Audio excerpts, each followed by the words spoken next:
ছাৰবিদসকল আপোনালোকৰ দৰমহা বৃদ্ধি সম্বন্ধীয় এক বিশেষ শেহতীয়া খবৰ প্ৰকাশ পাইছে। এয়া আপোনালোকে পোনে পোনে ডেটটো চাওক। এয়া চাব দিছপুৰ 13 তাৰিখ 5 মাহ 2025 একেবাৰে শেহতীয়া খবৰ।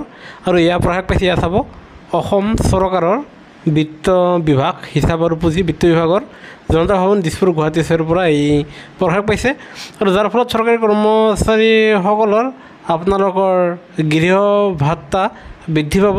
আনহাতে আপোনালোকৰ গৃহ ভাত্তা বৃদ্ধি পোৱাৰ লগতে চহৰ ক্ষতিপূৰণ ভাত্তা CCA বৃদ্ধি পাব। সেয়েহে ভিডিঅ'টো আপোনালোকে শেষলৈকে চাব। আনহাতে নতুনকৈ অহা ছাৰবিদসকলে কৰ্মচাৰী পেঞ্চনৰ প্ৰতিটো খবৰৰ বাবে আমাৰ চেনেলটো ছাবস্ক্ৰাইব কৰিবলৈ নাপাহৰিব।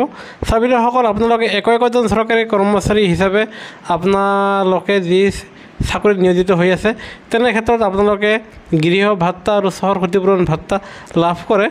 কিন্তু দেখা যায় যে আপোনালোকৰ এটা স্থানত আপোনালোকক নিয়োগ কৰা হৈছে, কিন্তু বিভাগীয় কৰ্তৃপক্ষৰ জাননী মৰ্মে পৰৱৰ্তী আপোনালোকক আন এটা ঠাইত আপোনালোকক নিয়োগ কৰা হৈছে। আৰু তেনে ক্ষেত্ৰত কোৱা হৈছে যে সংশ্লিষ্ট সকলো বিভাগকে তেওঁলোকৰ বিষয়া কৰ্মচাৰীসকলক অন্যান্য অধীনস্থ কাৰ্যালয়ৰ সৈতে সংলগ্ন নকৰি প্ৰত্যক্ষভাৱে নিযুক্তি দিয়াক অগ্ৰাধিকাৰ দিবলৈ পৰামৰ্শ দিয়া হৈছে। আৰু ইয়াৰ দ্বাৰা বিষয়া কৰ্মচাৰীসকলে তেওঁলোকৰ প্ৰকৃত নিযুক্তিৰ স্থানৰ ওপৰত ভিত্তি কৰি HRA আৰু CCA গৃহ ভাত্তাৰ লগতে চহৰ ক্ষতিপূৰণ ভাত্তা, যাক HRA আৰু CCA বুলি কোৱা হয়, আৰু সেয়া যাতে আপোনালোকে লাভ কৰাটো নিশ্চিত হয়।